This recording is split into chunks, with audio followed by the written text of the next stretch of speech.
నెల్లూరు నగరంలోని సంతపేట సమీపంలో model high school Gautama Buddha walkers association ఆధ్వర్యంలో గౌతమ బుద్ధుని విగ్రహ ప్రతిష్ఠ కార్యక్రమాన్ని అంగరంగ వైభవంగా బౌద్ధ ఆచార్య సంఘ జ్యోతిగారిచే ఘనంగా గౌతమ్ బుద్ధ వాకర్స్ వ్యవస్థాపక అధ్యక్షులు అరవరాయప్ప, గౌతమ్ బుద్ధ వాకర్స్ అసోసియేషన్ ప్రధాన కార్యదర్శి కెవి రమణయ్య ఆధ్వర్యంలో నిర్వహించారు. ఈ కార్యక్రమానికి ముఖ్య అతిథులుగా సుంకర శ్రీనివాసులు, నలబోలు వెంకటరమణారెడ్డి, బూదాటి రాధాకృష్ణయ్య, సోమిశెట్టి సాయిబాబా, డాక్టర్ మోహన్ రావు, తన్నీరు గోపికృష్ణ, రాచపాలెం రఘు, తిరుమల శెట్టి ప్రసాద్, జయప్రకాష్, దాసరి సుందరం, ఓబులేసు, శ్రీనివాసరావు, బంధుమిత్రులు, శ్రేయోభిలాషులు తదితరులు పాల్గొని విజయవంతంగా నిర్వహించారు.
నెల్లూరు ప్రాంతంలో అలుపెరగని పోరాటం చేస్తూ ఉన్నారు. ఆయన నిజంగా ప్రాక్టీస్ చేస్తున్నాడని, సాధన చేస్తున్నాడని మనము అందరం అనుకోవాలి. ఎందుకంటే ఎన్నో వేల సంవత్సరాల క్రితం గౌతమ బుద్ధుని యొక్క బోధనలు యావత్ భారతదేశమే కాకుండా చుట్టుపక్కల శ్రీలంక, మలేషియా, జపాన్, ఇండోనేషియా, అలాగే చైనా, ఈ దేశాల్లో అన్నిటిలో కూడా బౌద్ధం వెలిసిల్లింది. ఆ తదుపరి మన భారతదేశంలో బౌద్ధం సన్నగిల్లింది. తర్వాత బాబాసాహెబ్ అంబేద్కర్ వచ్చిన తర్వాత బౌద్ధం రివైవల్ అయింది. రివైవల్ అయిన తర్వాత ఈ బౌద్ధం రోజు రోజుకి పుంజుకుంటుంది. ఎందుకు బౌద్ధం అవసరము అంటే బౌద్ధం అది సైన్స్కి సంబంధించింది. బౌద్ధం వ్యక్తి యొక్క ఆ వికాసానికి సంబంధించి మానసిక వికాసానికి సంబంధించినది. బౌద్ధం మానసిక వికాసానికి దూరంగా పెట్టి బౌద్ధం యొక్క మనిషి యొక్క అభివృద్ధిని అది కాంక్షిస్తుంది. భారతదేశంలో ఏ మూలకెళ్ళినా, ఏ గ్రామంకి వెళ్ళినా తాగుడు అనేది ఎక్కువగా ఉన్నది. ఈ భారతదేశంలో తాగుడు మీదే ఈ ప్రభుత్వాలు నడుస్తున్నది. మందు వల్లే ప్రభుత్వాలు నడుస్తున్నది. గౌతమ బుద్ధుడు చెప్పింది తాగొద్దని చెప్పినాడు, అలాగే దొంగతనం చేయొద్దని చెప్పినాడు, అలాగే ఒక జీవిని హింసించొద్దని చెప్పినాడు, అలాగే అబద్ధాలు ఆడొద్దని చెప్పినాడు. వీటిని పంచశీలాలు అంటారు. ప్రతి కుటుంబం, ప్రతి ఒక్క వ్యక్తి పంచశీలాలు కానీ పాటించినట్లయితే వాళ్ళ యొక్క జీవితము, వాళ్ళ యొక్క కుటుంబము ఎంతో ఆదర్శవంతంగా, ఆహ్లాదకరంగా, శాంతియుతంగా వెలసిల్లిద్దని ఈరోజు దాన్ని ఉద్దేశించి గౌతమ బుద్ధుని ఈ పాఠశాలలో ఈరోజు ఆవిష్కరించడం జరిగింది. ఈ ఆవిష్కరణకి రాయప్ప సారు, అలాగే మన సుందరం సారు, అలాగే యావత్ మంది దానికి ఉండాలి అని పోరాటం చేసినటువంటి వాళ్ళందరికీ కూడా, రమణయ్య సార్కి అందరికి కూడా పేరు పేరున బుద్ధవందనాలు, ధమవందనాలు, సంఘవందనాలు చెప్తున్నాను. కాబట్టి మన దేశంలో పుట్టినటువంటి ఈ బౌద్ధం మన దేశంలో కనుమరుగవటం అని కూడా మనకెంతో బాధని ఇస్తుంది. ఆ సిద్ధాంతం అంతా ఈ ప్రపంచమే తీసుకుంటుంది. చైనా చూసినా, జపాన్ చూసినా, ఏ దేశం చూసినా బౌద్ధాన్ని స్వీకరించినటువంటి దేశాలు ఎంతో అభివృద్ధి చెందినాయి. మన భారతదేశము బౌద్ధాన్ని తీసుకోలేదు కాబట్టి ఇంకా వెనకబాటుతనము ఉందని మాత్రం వాస్తవం. కాబట్టి ప్రియమైనటువంటి ఉపాసకులారా, ఈరోజు ఈ స్కూల్లో ప్రభుత్వ ఆదర్శ ఉన్నత పాఠశాల నెల్లూరులో గౌతమ బుద్ధుని విగ్రహ ఆవిష్కరణ ఏదైతే ఉందో, విగ్రహం ఆవిష్కరించబడటం అని అంటే దాని అర్థం అంటే జ్ఞానాన్ని అభివృద్ధి చేసుకోవటమే. జ్ఞానంలో ప్రజలందరూ నడవాలని, ముఖ్యంగా విద్యార్థులు జ్ఞానంతో ఎంతో చదువులు చదవాలని, జ్ఞానంతో క్రమశిక్షణగా ఎదగాలని, శీలవంతంగా ఎదగాలని, వాళ్ళలో దానగుణం ఉండాలని, శీలవంతంగా ఎదగాలని ఆ ఉద్దేశంతో గౌతమ బుద్ధుని మనము ఇక్కడ స్థాపించుకోవడం జరిగింది.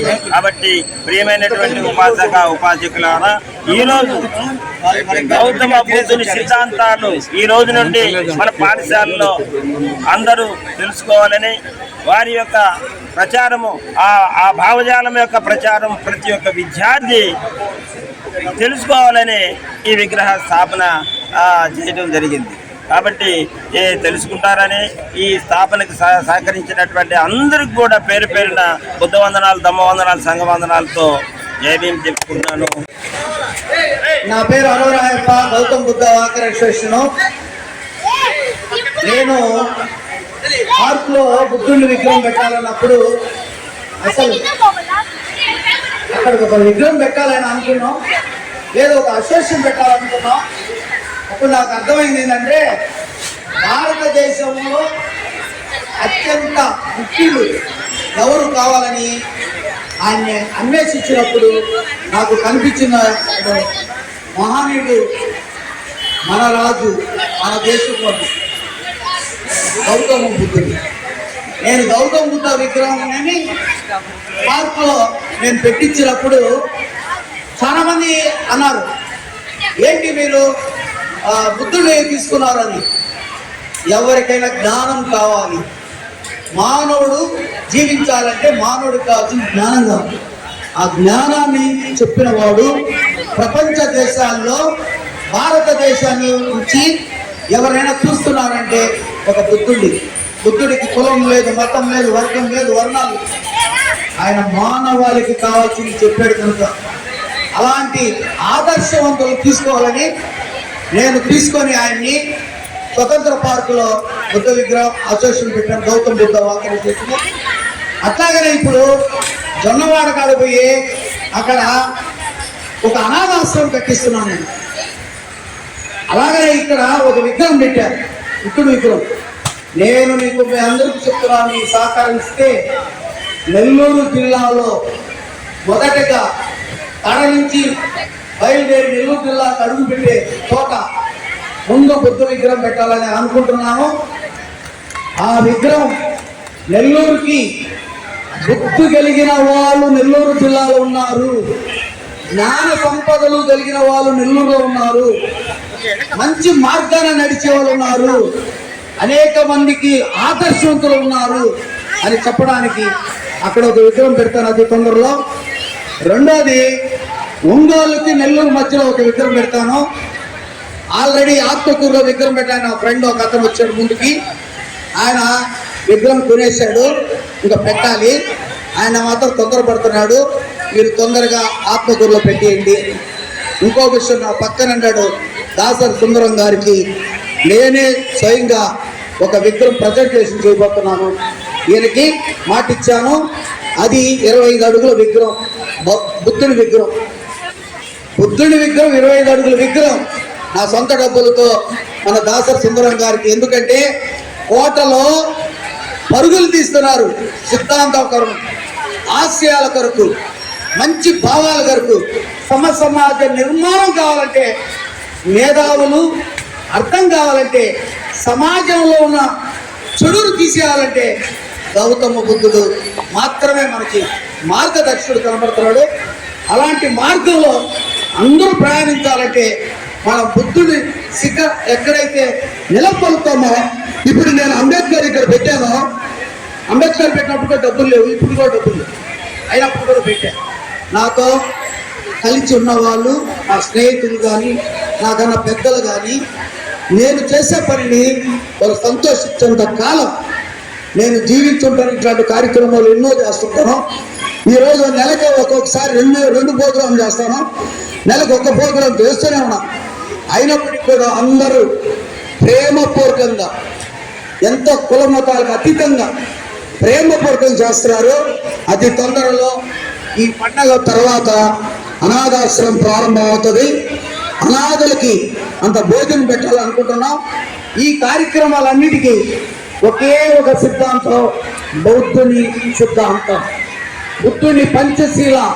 మీరు దయచేసి మీ విద్యార్థులకి ఇక్కడ స్కూల్లో పెట్టిన దానికి మీ ఐవేర్లు స్కూల్ హెడ్ మాస్టర్లు అందరూ కలుసుకొని ఎప్పుడైనా నెలకు ఒకసారి బుద్ధుని గురించి చెప్పాలని మీ అందరికీ రిక్వెస్ట్ కోరుకుంటూ, వాళ్ళు పిల్లలు ప్రతి ఒక్కరూ జ్ఞాన మార్గంలో జీవించాలని కోరుకుంటూ వస్తాను. మీకు గాని ఈ వీడియో నచ్చితే లైక్ చేయండి, షేర్ చేయండి, సబ్స్క్రైబ్ చేయండి. మరిన్ని వీడియోల కోసం గంట సింబల్ని ట్యాప్ చేయండి.